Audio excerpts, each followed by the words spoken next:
l'un des éléments les plus importants à saisir à propos de la fin des temps est la présence écrasante de tromperie qui définira cette période. Tout au long de la Bible, en particulier dans le Nouveau Testament, des mots comme « tromper »,« trompe » et « tromperie » apparaissent à plusieurs reprises, souvent dans le contexte des derniers jours. Cette répétition souligne la gravité de la tromperie qui envahira la fin des temps, une tromperie comme le monde n'en a jamais connue auparavant. Ces avertissements servent de rappel à la nécessité de rester vigilant, car la subtilité et l'ampleur de la tromperie seront bien plus grandes qu'à n'importe quel moment de l'histoire humaine. Nous sommes témoins de ces temps prédits qui se déroulent sous nos yeux. Le monde change à un rythme à la fois surprenant et sans précédent. Ce sont en effet des jours étranges et extraordinaires, marqués par des avancées technologiques qui remodèlent le monde plus rapidement que n'importe quelle autre époque de l'histoire humaine. L'accélération rapide dans des domaines tels que l'intelligence artificielle, l'informatique quantique et d'autres innovations révolutionnaires ne ressemble à rien de ce que nous avons connu auparavant. Ces avancées ne signalent pas seulement un changement technologique, mais aussi une évolution de la manière dont nous vivons et comprenons la réalité. L'une des innovations les plus marquantes, et peut-être les plus inquiétantes, est l'émergence des interfaces cerveau-ordinateur, ICM. Les ICM représentent un bond en avant révolutionnaire, permettant une communication directe entre le cerveau humain et des appareils externes, tels que des ordinateurs, des prothèses ou même le cerveau d'autres individus. Ce qui semblait autrefois relever de la science-fiction devient aujourd'hui une réalité tangible. Si ces technologies ont le potentiel de transformer des domaines comme la médecine et la communication, leurs implications vont bien au-delà de la simple commodité, soulevant de profondes questions éthiques et existentielles sur l'avenir de l'autonomie et de l'identité humaine. Les entreprises Neuralink, BlackRock Neurotech, Synchron et d'autres sont à la pointe de ce domaine, et développent activement des dispositifs conçus pour être implantés dans le cerveau. Ces dispositifs permettraient aux individus de contrôler des systèmes externes, ordinateurs, membres robotisés ou même drones, en utilisant uniquement leurs pensées. Neuralink, l'entreprise d'Elon Musk, a notamment fait la une des journaux avec son objectif ambitieux de relier directement le cerveau humain à Internet. Leurs progrès sont passés de la théorie à la pratique, avec des démonstrations réussies sur des animaux et même des essais sur des humains déjà en cours. L'avenir n'est plus lointain, il se déroule maintenant et il nous met au défi de naviguer dans cette période avec discernement et prudence. Imaginez un monde où naviguer sur Internet, envoyer un SMS ou contrôler vos appareils domestiques intelligents pourrait se faire par simple pensée. Telle est la vision ambitieuse de Neuralink, une entreprise qui vise à donner vie à cette idée. De même, BlackRock Neurotech repousse les limites de cette technologie, réalisant des percées remarquables. Elle a développé des implants qui permettent aux personnes paralysées de retrouver la mobilité de leurs membres et permettent à ceux qui ont perdu la capacité de parler de communiquer à nouveau. Par exemple, les patients souffrant de lésions de la moelle épinière ou de troubles neurologiques peuvent désormais interagir avec la technologie d'une manière qui était autrefois inimaginable, leur procurant une indépendance et un espoir nouveau. Ces avancées technologiques sont indéniablement stupéfiantes et offrent des avantages qui changent la vie de ceux qui en ont le plus besoin. La capacité de contrôler des appareils ou de communiquer par la pensée illustre le pouvoir transformateur de ces innovations. Pourtant, ces avancées technologiques s'accompagnent de sérieux dilemmes éthiques, moraux et spirituels. Nous voyons déjà des personnes dotées d'implants cérébraux démontrer le potentiel de cette technologie. Certaines peuvent déplacer des membres robotiques, communiquer sans parler ou contrôler des systèmes numériques par la pensée. Bien qu'elles n'en soient qu'à leur début, les applications potentielles semblent illimitées et, pour certains, un peu déconcertantes. Cela nous amène à une question importante, feriez-vous confiance à une entreprise ou à une institution gouvernementale pour implanter une puce dans votre cerveau? Bien que cette technologie ne soit pas encore courante, son développement rapide suggère qu'un avenir où les implants cérébraux deviendront courants ne sera pas loin. Imaginez un monde où les gens déclareraient fièrement « J'ai une puce cérébrale qui me rend plus intelligent, plus efficace et plus riche. Je suis constamment connecté à Internet et ma vie n'a jamais été aussi belle. » Au fur et à mesure que cette technologie continue d'évoluer, il y aura inévitablement des individus désireux de l'adopter, attirés par la promesse d'une intelligence, d'une productivité et d'une connectivité améliorée. Mais avant de vous précipiter dans ce nouveau monde courageux, posez-vous une question essentielle, Qui contrôle cette technologie? Qui tient les rênes d'une connexion aussi intime avec votre cerveau? Confieriez-vous vraiment à une entreprise ou à un gouvernement un accès illimité à vos pensées, à vos émotions et à vos décisions? Nous vivons déjà dans une société où la surveillance est omniprésente et invasive. Les smartphones suivent chacun de nos mouvements, les appareils intelligents écoutent nos conversations et Internet enregistre chacun de nos clics et de nos frappes au clavier. Imaginez maintenant un avenir où ce niveau de surveillance s'étend jusqu'au plus profond de notre esprit. Ce n'est pas une idée farfelue, et elle soulève de profondes inquiétudes concernant la vie privée, l'autonomie et le contrôle. Dans Apocalypse 13, 16-17, nous sommes avertis d'une prophétie qui semble étrangement pertinente à notre époque technologique moderne, et elle fit que tous, petits et grands, riches et pauvres, libres et esclaves, reçurent une marque sur leur main droite ou sur leur front, et que personne ne puisse acheter ou vendre, sans avoir la marque, le nom de la bête ou le nombre de son nom. Cette vision effrayante de l'avenir nous oblige à affronter les implications spirituelles potentielles de ces technologies, nous poussant à considérer qui ou quoi nous laissons entrer la partie la plus sacrée et la plus privée de nous-mêmes, notre esprit. La Bible prédit une époque où chaque personne, quelle que soit sa richesse, son pouvoir ou son statut social sera forcé d'accepter une marque pour participer à l'économie mondiale. Cette marque n'est pas simplement un symbole, il s'agit d'un système de contrôle qui dicte qui est autorisé à s'engager dans des activités essentielles comme l'achat et la vente. Il est conçu pour assurer la conformité et l'allégeance inébranlable à une autorité malveillante, qui cherche à dominer même les aspects les plus fondamentaux de la vie humaine. Bien que la nature exacte de la marque de la bête ne soit pas explicitement décrite dans les Écritures, la Bible décrit clairement le concept d'un système mondial de contrôle. Cette prophétie, qui se trouve dans le livre de l'Apocalypse, sert d'avertissement sévère quant à l'étendue de ce système, étendant son influence sur tous les coins du globe. C'est un rappel effrayant des efforts que les forces du mal sont prêtes à faire pour s'assurer un pouvoir et une obéissance absolue. Lorsque Jean a enregistré cette vision dans l'Apocalypse, le monde était très différent de celui dans lequel nous vivons aujourd'hui. À son époque, le monde semblait plus petit et beaucoup plus déconnecté. La plupart des gens ne s'aventuraient jamais au-delà des frontières de leur village, et encore moins traversaient des pays ou des continents. Il n'y avait pas d'avion pour parcourir les cieux, pas de voiture pour traverser de vastes paysages, et certainement pas d'internet pour permettre une communication instantanée avec quelqu'un à l'autre bout du monde. Pourtant, dans Apocalypse 13h3, Jean décrit des événements aux ramifications mondiales, affectant non seulement quelques-uns, mais tous les habitants de la Terre. Cette vision pouvait sembler impossible à comprendre à l'époque de Jean, lorsque la communication se limitait aux bouches à oreille et que les déplacements étaient lents et dangereux. Cependant, la clé pour donner un sens à cette prophétie à notre époque moderne est la technologie. Aujourd'hui, la technologie a rendu la communication, la surveillance et le contrôle à l'échelle mondiale non seulement possibles, mais aussi routiniers. Ce qui était autrefois au-delà de la portée de l'imagination est désormais une réalité avec laquelle nous vivons au quotidien. Cela devrait servir de prise de conscience profonde, la Bible a révélé à Jean une vision de l'avenir qui est désormais devenue notre réalité actuelle. Nous sommes interconnectés d'une manière que les gens du 1er siècle n'auraient jamais pu imaginer. Les technologies même qui offrent commodité et connexion instantanée apportent également avec elles le potentiel d'une surveillance et d'un contrôle sans précédent.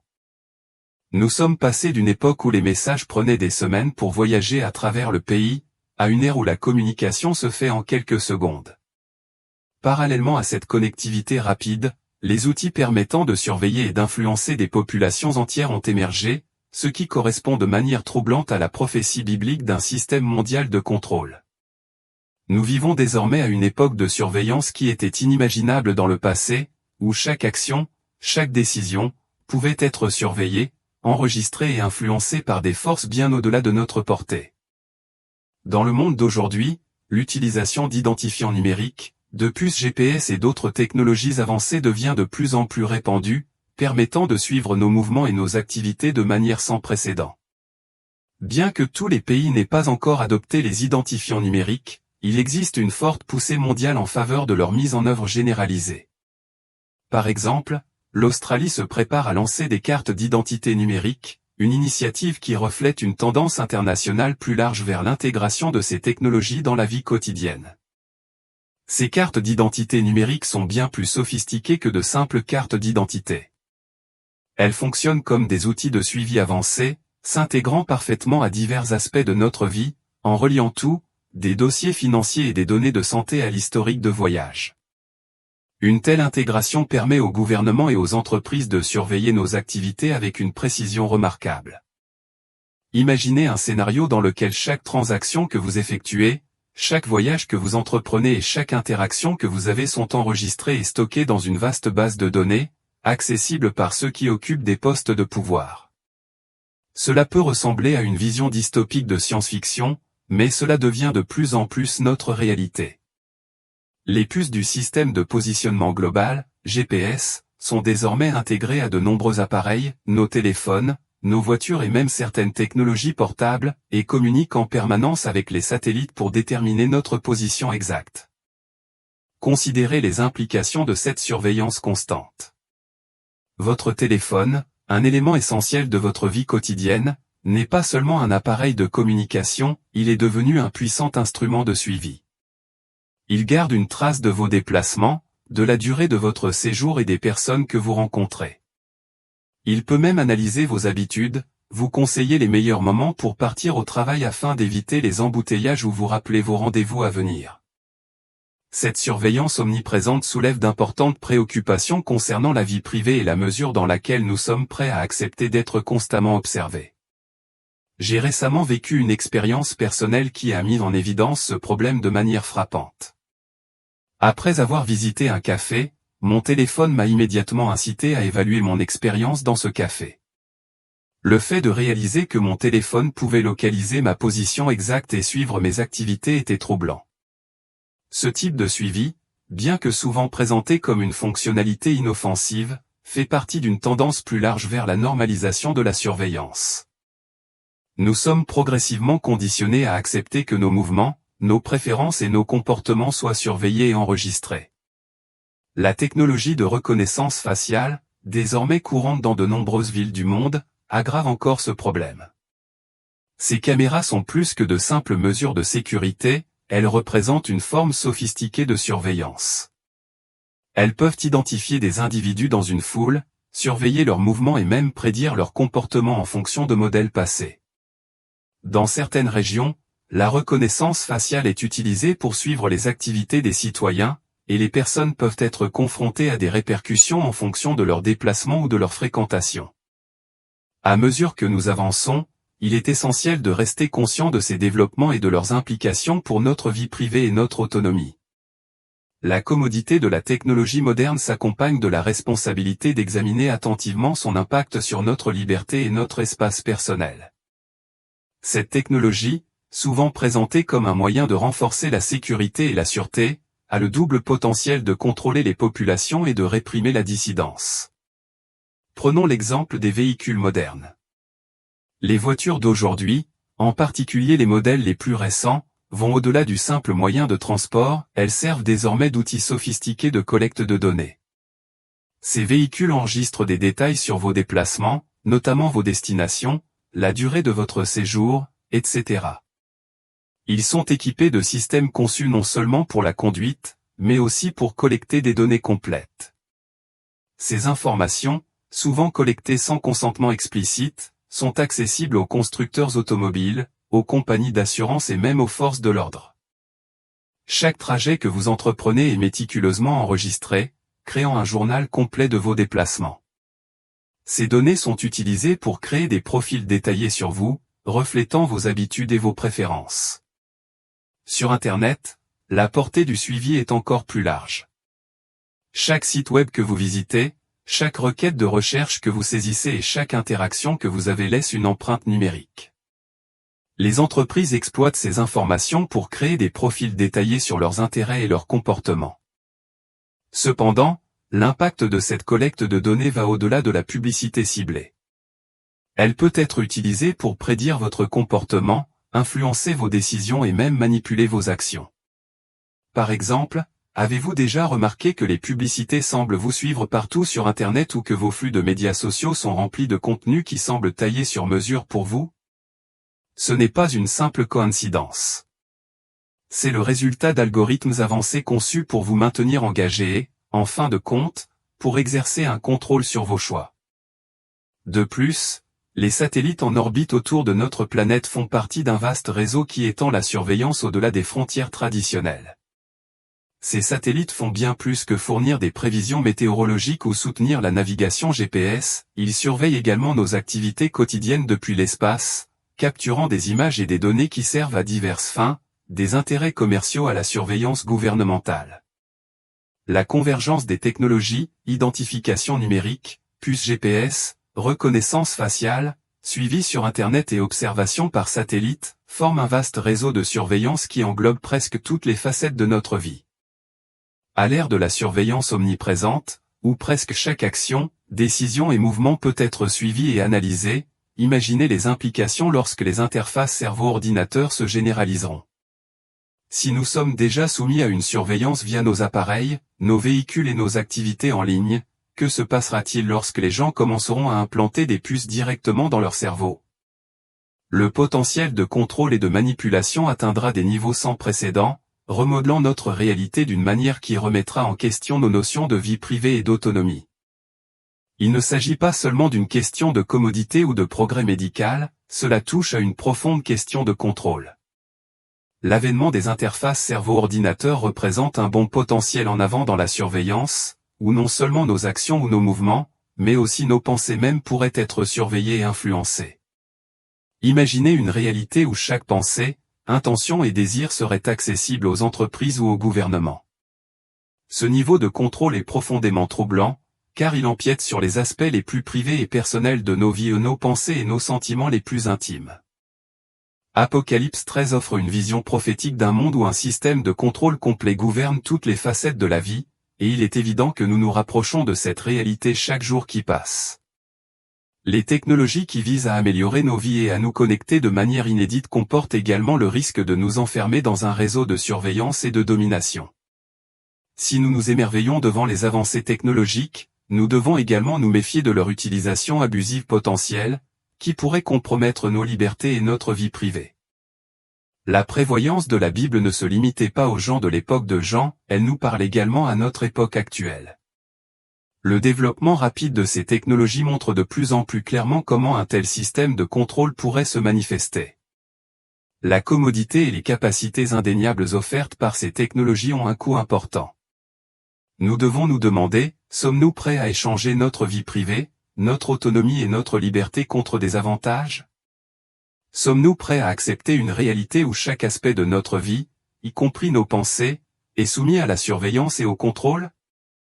Nous nous trouvons à un tournant crucial, et les choix que nous faisons aujourd'hui façonneront le monde futur dans lequel nous vivrons.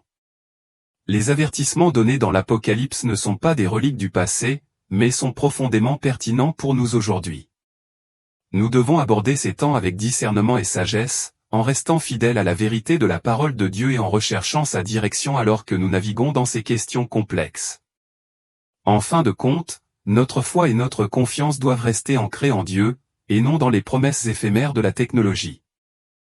La prophétie de l'Apocalypse est un puissant appel à la prise de conscience, à la vigilance et à la foi. Alors que le monde se rapproche des scénarios décrits dans les Écritures, ne succombons pas à la peur, mais restons résolus dans notre engagement envers la vérité et la justice. Gardons notre attention sur Jésus, l'auteur et le consommateur de notre foi, en faisant confiance à son plan divin pour nos vies, même si le monde qui nous entoure peut devenir déstabilisant ou inconnu. Alors, quelles mesures pouvons-nous prendre dans ce paysage en évolution? Tout d'abord, nous devons cultiver une conscience aiguë de l'époque dans laquelle nous vivons. Les progrès technologiques en eux-mêmes ne sont pas intrinsèquement mauvais, cependant, le potentiel de ces technologies à être utilisées de manière trompeuse et contrôlante est une menace très réelle que nous ne pouvons pas ignorer. Nous devons rester vigilants, discerner les signes des temps et comprendre la vraie nature du monde qui nous entoure. Il est crucial que nous placions notre confiance non pas dans la technologie, les entreprises ou les gouvernements, mais en Dieu seul. La Bible nous avertit que dans les derniers jours, beaucoup seront égarés. Pour traverser cette période complexe et souvent troublante, nous devons nous accrocher fermement à la vérité de la parole de Dieu et rechercher sa sagesse. Comme Jésus nous l'a exhorté dans Matthieu 24h4, prenez garde que personne ne vous séduise. À une époque où règne la tromperie, nous enraciner dans la vérité des Écritures est notre meilleure défense. Ne nous laissons pas influencer par les promesses séduisantes de la technologie ou par l'attrait de la commodité. Au lieu de cela, nous devrions rechercher sincèrement la direction et la sagesse de notre Créateur, qui connaît la fin dès le début. Alors que nous avançons, gardons notre attention sur Jésus, l'auteur et le consommateur de notre foi, et ayons confiance en son plan divin pour nos vies, aussi étrange ou effrayant que puisse devenir le monde qui nous entoure. En ces temps de changement rapide, il est impératif que nous restions vigilants, priants et perspicaces. La Bible a déjà prédit ces temps difficiles, et même si le monde peut changer et évoluer, la parole de Dieu reste inébranlable et vraie. Ancrons-nous dans cette vérité éternelle, lui permettant de nous guider et de nous soutenir alors que nous naviguons dans les complexités de l'époque actuelle.